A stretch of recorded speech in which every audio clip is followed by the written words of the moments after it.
What happens when you mic up two fast bowlers and put them in a room? A mentality which I don't think anybody can teach you. You got to be slightly on like a borderline adrenaline junkie. It's something that sort of makes batters think I could be harmed here. They get charged up. But when you were bowling fast, Yeah. what did it do to you as a human being? It made me feel alive. Exactly. I suppose you'd say the same thing. They talk inspiration, Michael Holding, the great Michael Holding, number one. I would try to run in like him, then I'd try to jump like Joel Garner and follow through like Malcolm Marshall. So it was an eclectic mix. they talk evolution, What is known now about the science of fast bowling is an advancement on what we knew back then. and they're also philosophical. Fast bowling, again, a lot of people say that you can train to be a fast bowler, but I believe a fast bowler is born. Where the primal meets the profound. Let's talk pace. This is Talking Cricket with Varun and Ian Bishop.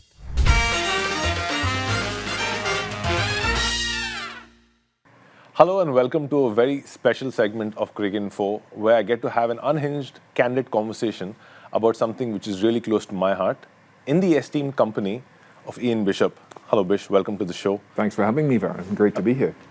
Great to be here with you. But I'm just going to start by asking you, what does fast bowling mean to you in its purest form?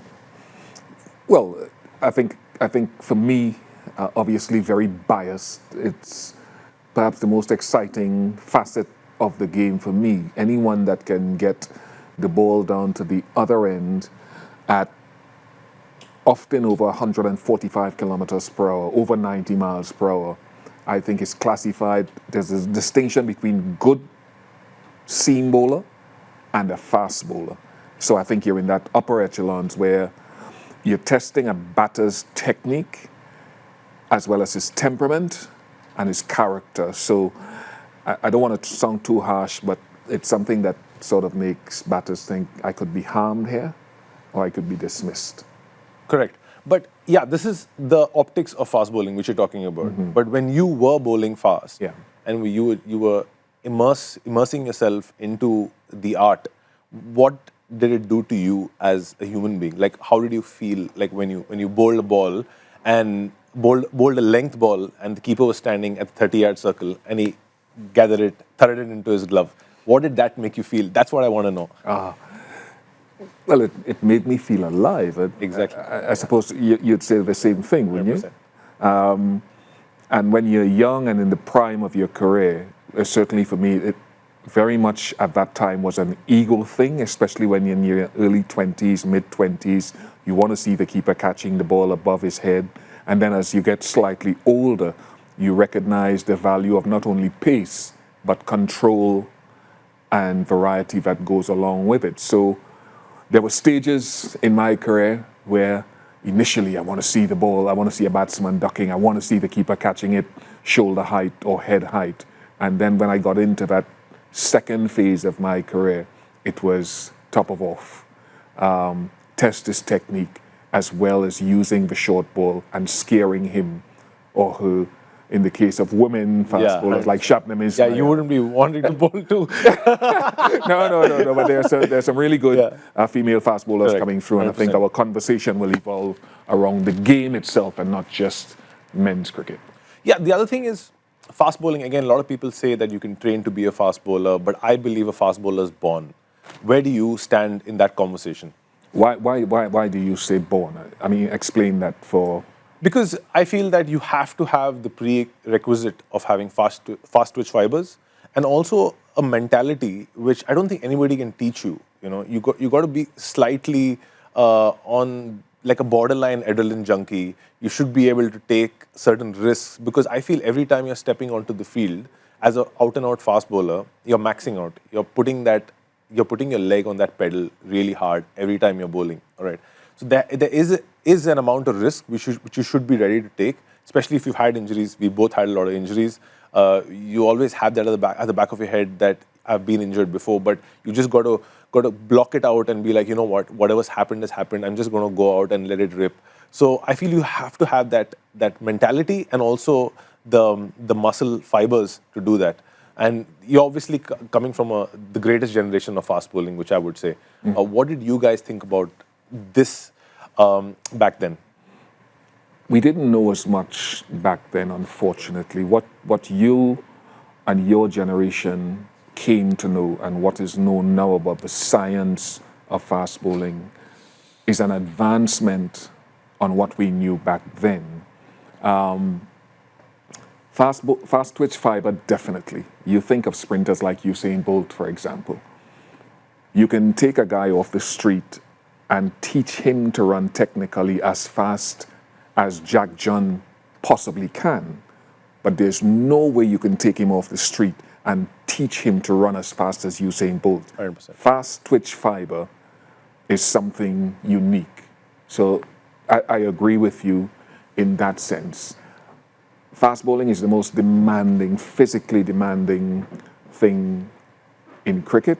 And so you've got to have a mindset that when I go out to work, I am going to be dead tired at the end of the day. My career would probably be riddled with muscle strains and a few injuries. So it's a different mindset, I think, compared to spin bowling or batting.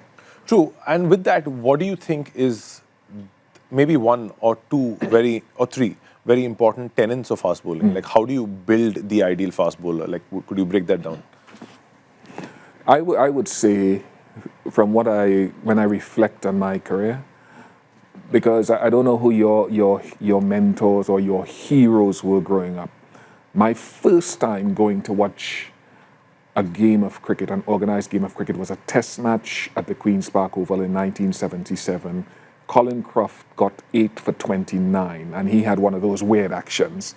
And that had me hooked. That's the first organized game of cricket I ever saw on international cricket. But the guys that really I sort of pictured myself and tried to emulate, Michael Holding, the great Michael Holding, number one. I would try to run in like him, then I'd try to jump like Joel Garner and follow through like Malcolm Marshall. So it was an eclectic mix of all of those great those great bowlers between 1977 and 1984-85 when I found myself. So Mikey stands top of the list for me for these reasons. I think ball speed has a great correlation with run-up speed. For most fast bowlers, not all. You have exceptions. And the guys who sprint in the Malcolm Marshalls, Mikey was just fluid. You can think of the Mark Woods racing. The Jofra Archer, for me, is my modern-day Michael Holding in terms of technique. You've got to have that run-up speed. Then you've got to have that athleticism and power in the shoulders. Not necessarily size, but power and the ability to get through with that fast twitch fiber through your delivery stride. So we had guys like Patrick Patterson, who I played with, who were very strong and bulky. Sean Tate, another one from Australia, who was strong. But I like the Holdings and the Marshalls, the small leaf guys. Those were great impacts. So run-up speed, athleticism, married with a little bit of power. And the key thing I wish I knew when I was playing, everything towards the target. Yeah, when I see your action, so me growing up, like you spoke about your heroes, I think my heroes were you guys, because my dad would watch Calypso Classics. Right. This used to be like a program which used to come on Star Sports back in the day. They used to just show all of the West Indian games versus India versus England, and I would just watch you, Joel Garner, Malcolm Marshall, Andy Roberts, and I loved Andy Roberts' bouncer. His bouncer was my favorite delivery. And then obviously Malcolm Marshall with the kind of speed married with a lot of skill, which was brilliant. But then again, I feel that coming back to the conversation we're having about run-ups for different bowlers, I feel every kind of style has a different run-up speed. For example, if you're front on, say in the example of Malcolm Marshall, very front on bowler, back foot towards the target, shoulders opened, going through the crease really well. For that kind of a style, you need momentum in your run-up.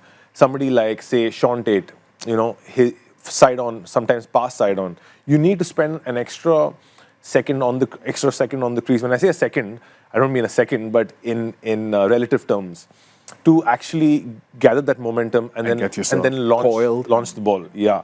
So just for the average viewer, it's important to understand that every style of fast bowling has a different run-up speed, different effort.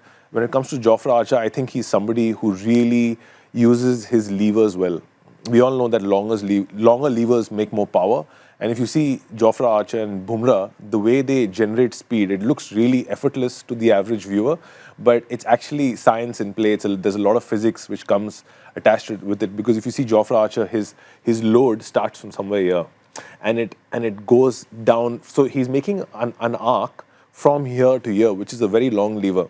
Compared to if you see a Brett Lee, he used to load somewhere here, and then use a lot of strength and power through the crease to gather that momentum into his ball.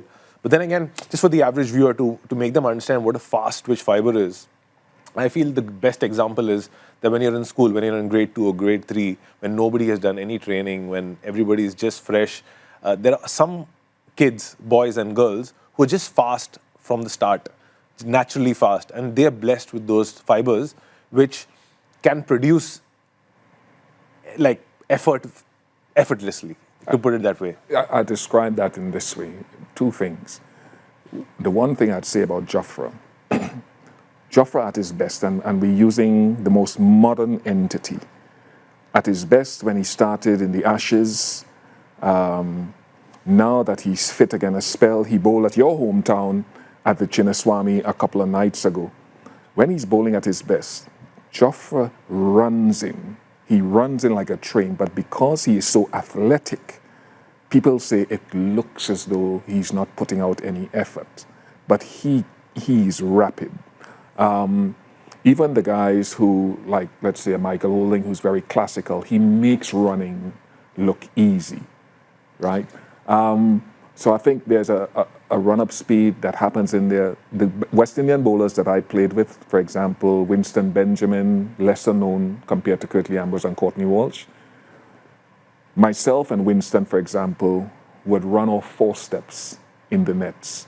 But because, like Malcolm Marshall, we had so quick arms, we could surprise a lot of our colleagues of 3 or 4 or 5 steps as opposed to our 20 steps. Right. Because there was fast switch fiber, the arms would come over quicker.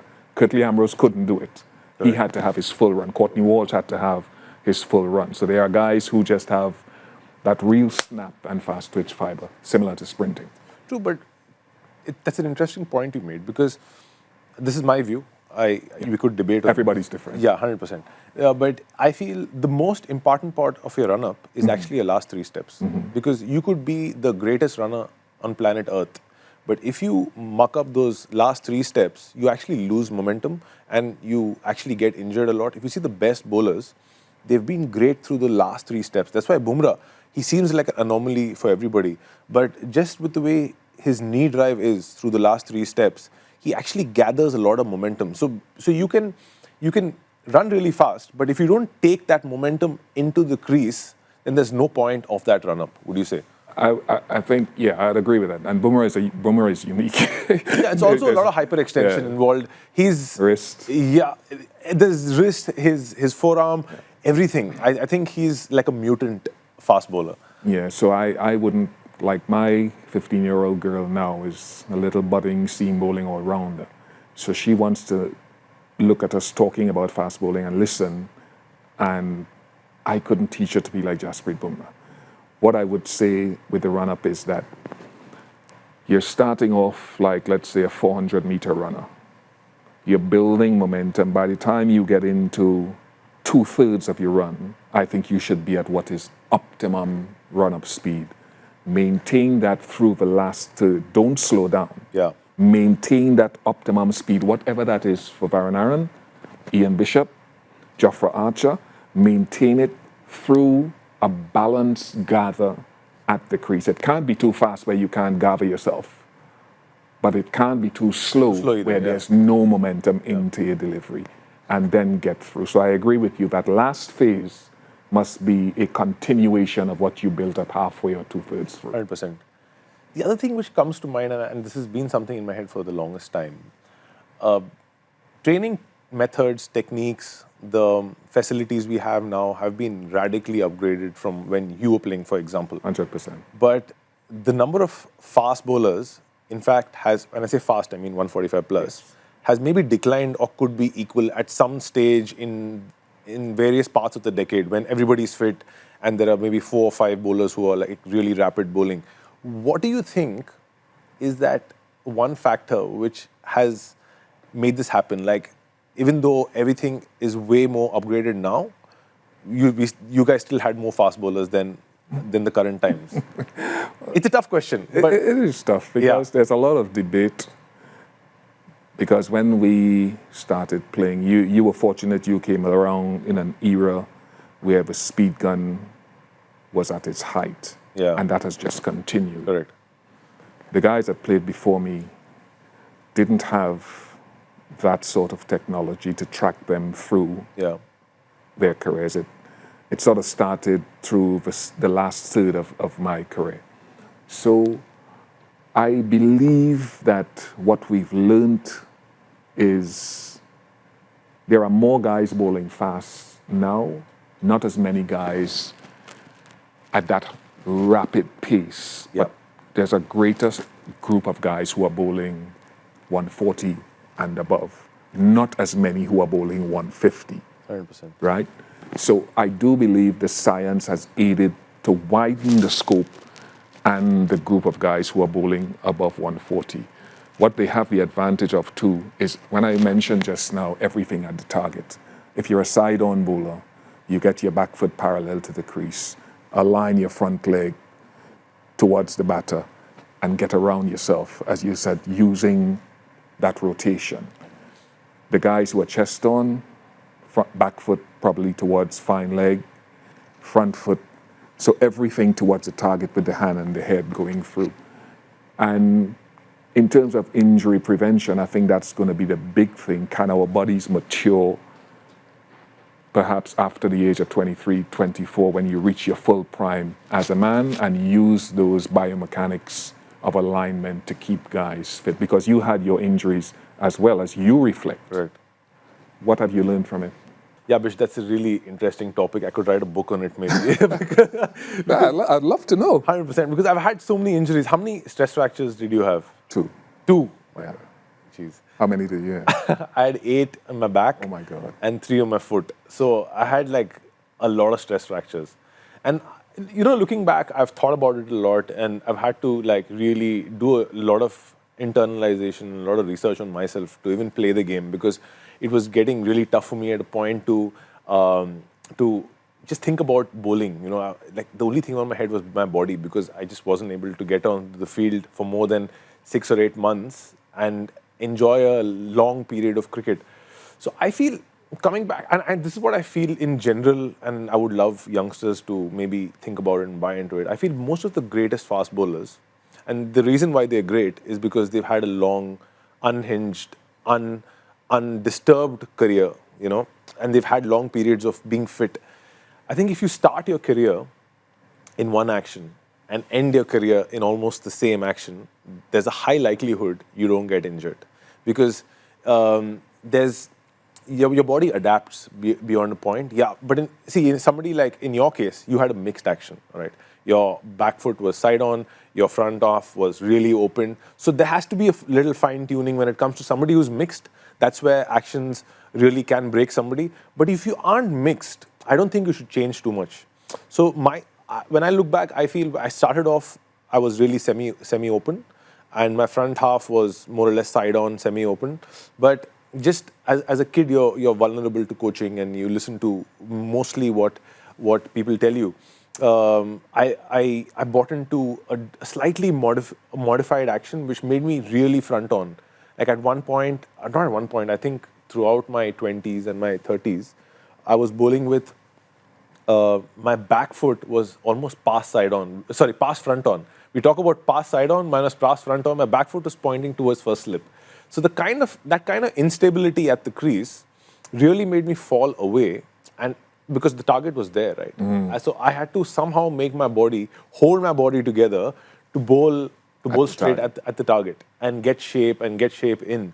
So I was always fighting my body. So in 2013, after my stress fractures and a back operation, I finally just took a friend down to the NCA one day, and I was really frustrated. And I was like, you know what, can you just see what I'm doing, because I just told myself, let me just go back to what I was doing as a kid. And I was just working out in the indoors.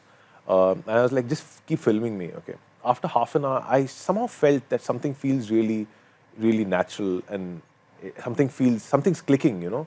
And then I saw the video. My back foot was actually pointing towards fine leg. But what I had done to make that happen was I started to take my load a little longer. So it gave me that time to open it up, you know.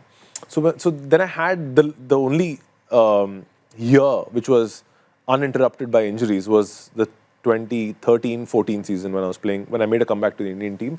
And I feel that if I had just stuck to whatever action I had as a kid, I would have been injured less.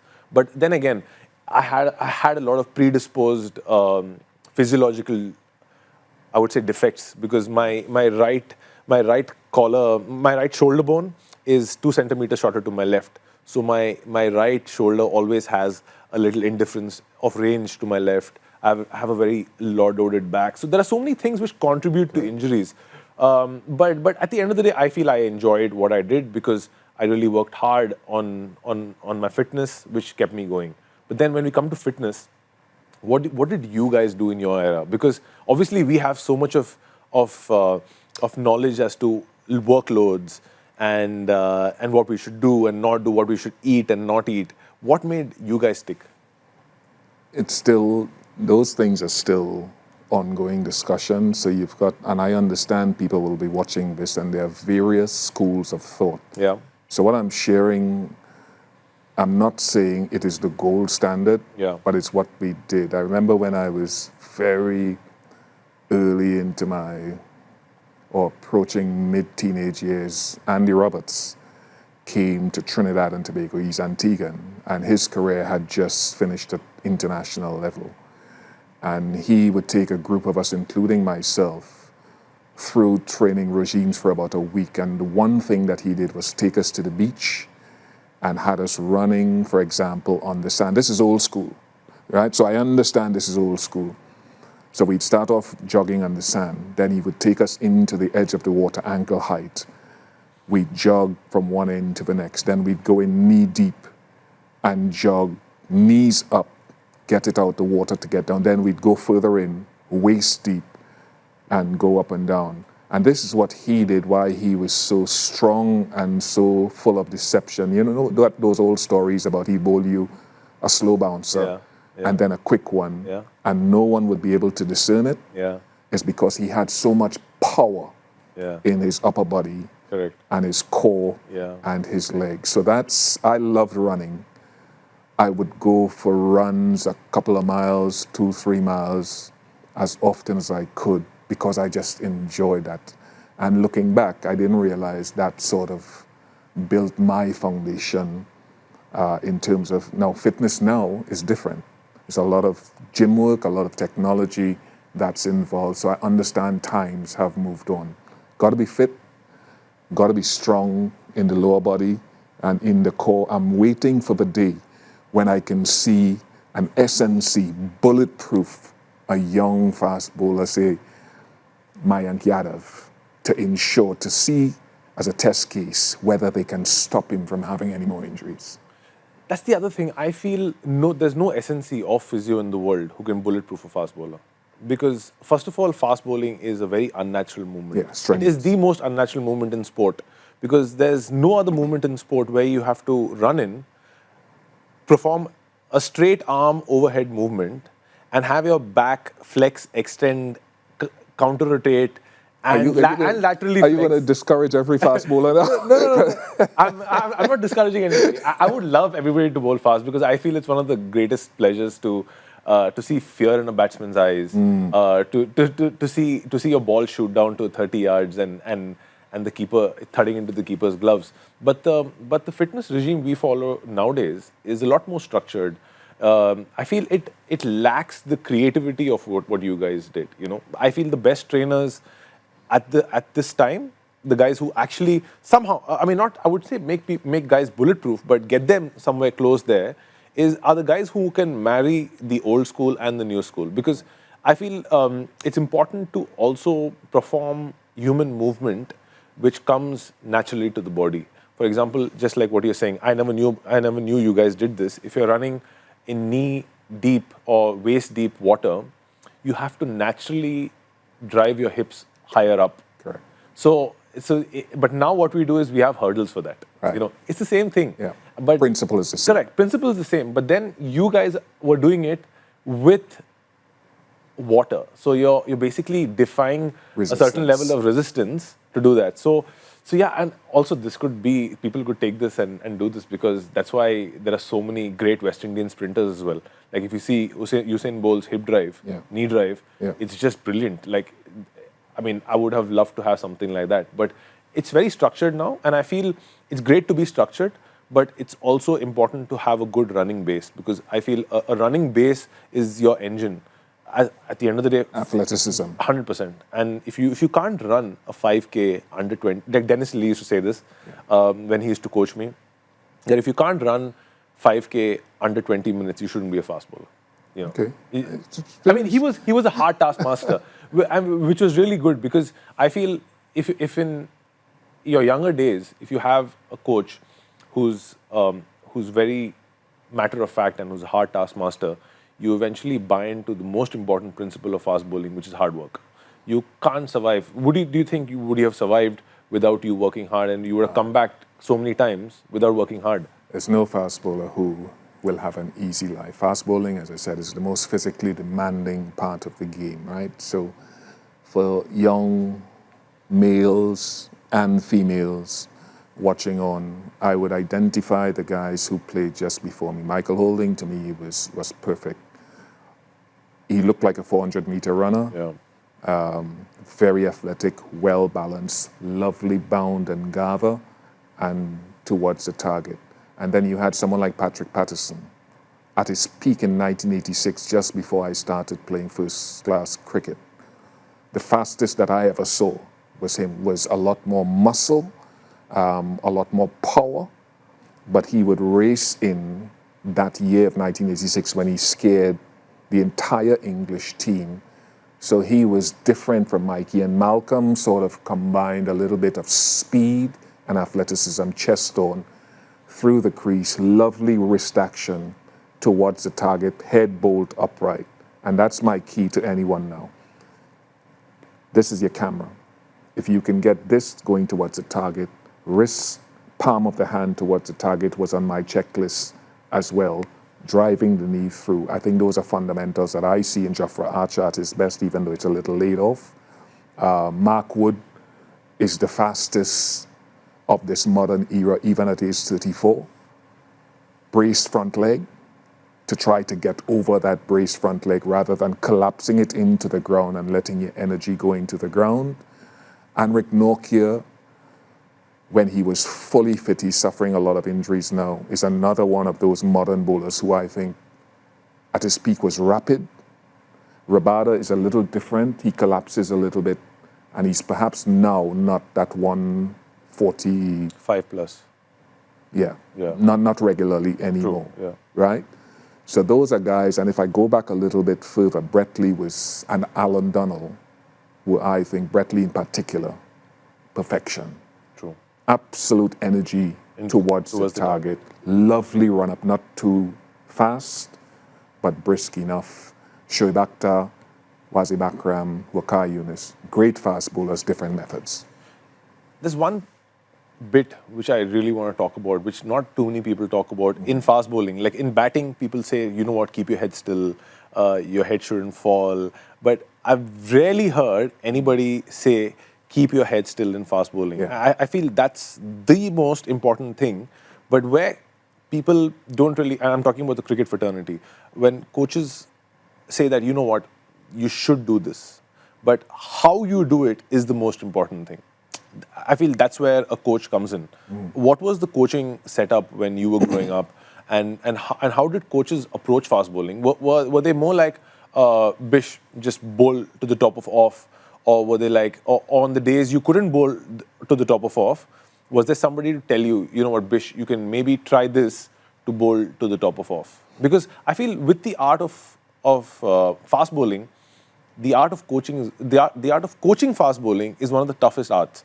Because there's momentum involved, there's speed involved, there's power involved, there's balance involved, and you have to do all of that and then pitch it at the right area at speed. Yeah, I think you have to know, as a fast bowling coach now, back then we were self-taught. We would watch, there was a group that I was in from school, about 3 or 4 of us, in my last couple of years of secondary school. We just loved cricket. So every Saturday, Sunday, if we had the time, after school every day, we'd be in the nets in the Queen's Park, Savannah, in Port of Spain, Trinidad. And people see me now, older folk, and they said, I remember when you guys used to be walking down there with your cricket bag and everybody was playing football, we were playing cricket on the sporting fields, and we would sit and watch videos of World Series cricket until 2 o'clock in the morning, just picking little bits out of everyone. So we were very much self-taught. We didn't have fast bowling coaches there. We would get 1 or 2 tips from other guys as we went along.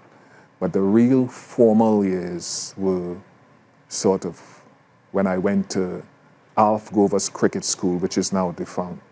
They taught me a little bit about getting side on or trying to get side on, where my hand with Andy Roberts a few months later would say, to bowl that outswinger, you got to lock your wrist here and get your hand 11 o'clock, drive it past your left hip. Yeah. So those fundamentals, Andy Roberts, I think, was the greatest contributor to that in my career, following on from a month at the Alf Gover Cricket School where we learned basics. But now, with technology, with video, you have a chance to record Varun, slow it down, break it down, see where his back foot is, where his front foot is, where his head position is, and sort of build a foundation from the ground up.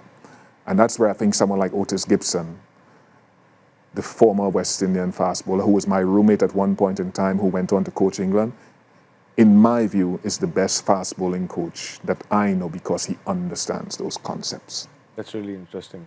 Because if you look back, what would be that one thing you would think that built you as a fast bowler and the one thing which broke you as a fast bowler? Like, I would say, what would be a regret? That I wish I knew this, I wouldn't have had so many injuries and I've had a longer West Indies career. Right, yeah. One of the things that built me, obviously, if I go to just being enamored by watching Michael Holding and Malcolm Marshall on tape. We didn't have internet back then, remember? Yeah, 100%. Oh, yeah. Right, so that's common to you. Even I didn't have much internet when I was growing up. Right? Yeah. It was so young people watching this might say, oh, didn't have internet? Exactly. We didn't have internet. We didn't have satellite TV. Yeah. We depended on little tapes and little clips. So I liked running in the first place. Where I lived, it was up a hill. Okay. And I had to walk, let's say, half a mile to come down the hill to go to school and walk back up that hill wherever I wanted to go. And on reflection, that made me strong. So I liked running. Yeah. Encouraged by those videos that I saw and marrying and blending their eclectic mix of actions, I loved trying to scare batsmen and getting them out eventually. Which you're not wrong if you exactly. Greatest part of the game, fast bowling. Frighten the batters to retirement. Yeah. So I think those were the important things. Basically the running, basically the power that I gained as a youth from a very physical lifestyle, and then grooving my action. The thing that I wish I knew then that I know now would be alignment of my feet and shoulders. And I was afraid to go to the gym when I was playing. Yeah. Because I thought if I do the wrong exercises, I'd become a bodybuilder and I wouldn't be able to bowl fast anymore. So I wish I knew strength work back then, how to get my core stronger, how to get my back stronger and my shoulders. If I knew then what I know now, I think I would have avoided injuries. And overwork. Yeah. Don't overwork yourself. Agreed. Like, that's something which every fast bowler says, you know, if you go back to our formative years, that's exactly what built us to be a fast bowler. For example, my parents would never drop me anywhere in town to school or for my tuitions or for cricket practice, I had to cycle everywhere. So I would end up cycling maybe 15 kilometers every day, go to school, then go for cricket practice, then go for tuition, and then leg it back home. So automatically that built up my legs. And in school, my school was the only school in India which had something called American handball. So basically American handball is like squash, but you play it with a squash, like a beginner squash ball, which bounces a lot, and you play squash with your hands. Right. So for you to hit it powerfully on the wall, you would have to, and it's quite a big court, you would have to really swing your arm really fast to get it to where you want it at speed. So I think as a kid, that built up my arm speed. Right. You know, so everybody has a really unique story of how they became. Let me tell you this one. Let me tell you this one. Because we didn't know what to do in the gym, right? Yeah. So there was a time, it must have been late teens, as I started bowling faster and loving fast bowling, and into my early 20s. Because I didn't go, I certainly avoided the gym for those reasons that I mentioned. I would try to do as many pull-ups. Pull-ups was my thing. Yeah. So I'd go into my backyard. I love pull-ups too. I still love pull-ups. Into the pillars, the roof, those little strips of wood. Pull-ups. I tried to do 50 pull-ups a day. That is the best upper body exercise. And then push-ups. I tried to do at least 100 push-ups a day at that phase of my life. And my shoulders, even when we were playing, I'd be on the field and go down and do a quick 10 push-ups because I felt that it really made my shoulders feel powerful. So that worked for me then. You have technology now that avoids, you can bench press your stuff and stuff now, but those pull-ups and press-ups worked for me, a treat. So you basically were doing strength training, yes, but in a different way. And for your lower body, you were obviously running in the beach against water. So it was like strength training, but in a more natural form. The principle was then, it's the same principle now. Yeah. The technology is just different. Yeah, the other thing, Bish, you see a lot of young fast bowlers come in red hot, lighting up tournaments, lighting up the world with their pace. But they drift off over a period of time. What do you think fast bowlers can do to maintain their pace? I mean, obviously, them having that frame of mind that I want to bowl fast is primary, because if you don't have that, you're obviously not going to bowl fast. Varun, I'm telling you, if my daughter comes up now, if I had a son playing, I'd tell young fast bowlers, bowl fast, bowl as fast as you can. Grooving your action will take place later. You can't go down to the supermarket and buy pace. 100%, yeah. Yeah? You agree? 100%. That's what we started off with, that you're born a fast bowler. So bowl as fast as you can with repetition, reps. Yeah. You'll groove your action.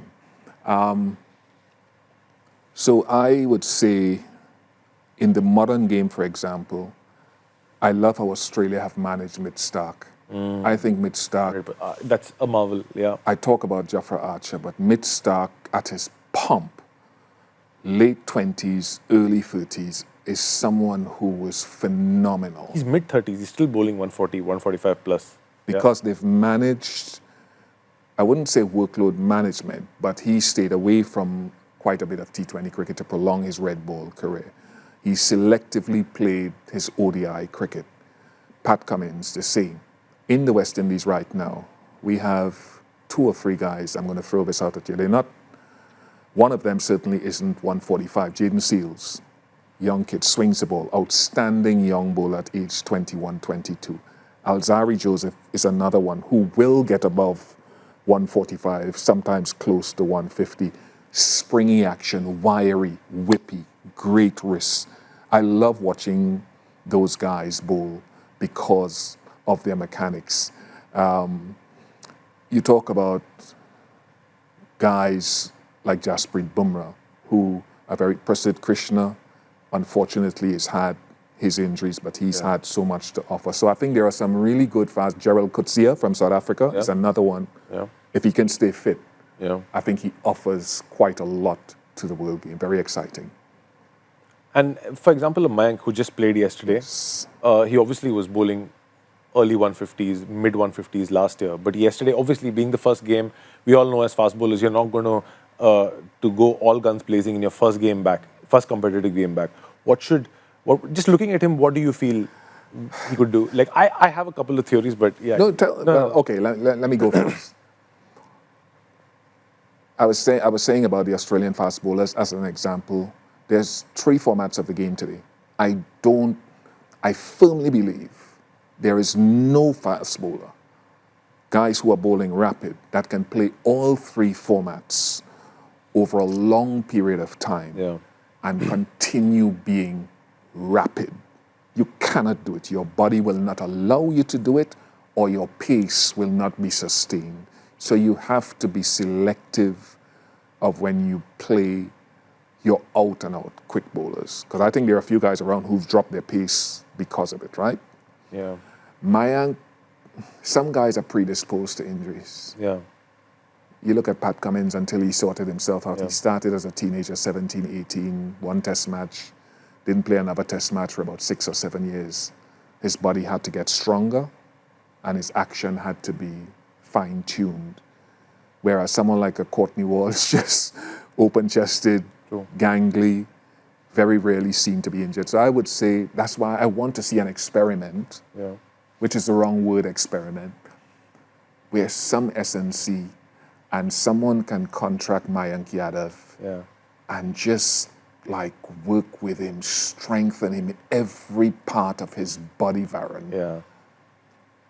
Diet for the next 2 or 3 years and let us find out what that can do for this little kid if it can have him bowling at sustained pace for a long time. He's going to have to, though, play only certain formats of the game. I can't see anyone playing Test cricket, 50-over cricket, T20 cricket. Yeah, but with Mayank, I feel like even I know at the NCA, they've put in a lot of work with him, strengthening him over a period of time. They've looked after his diet, looked after his workloads, and that's why he's back now. But with him, I feel, and we can have obviously to and fro with this, I feel the most important part of your bowling action is how you dissipate your force at the crease. If you can generate force, and generally when you generate force, you don't have much problems. But it's when your force is getting stuck at the crease, that's when a lot of muscles get overloaded. Give me an example of that, because so that's very technical. Mayank Yadav, example. If you have a look, I haven't had a look at his action this year, but when I had a look at his action last year, he would get completely blocked off at the crease. His left arm would get stuck into his rib cage and not be able to free itself until his right arm released the ball.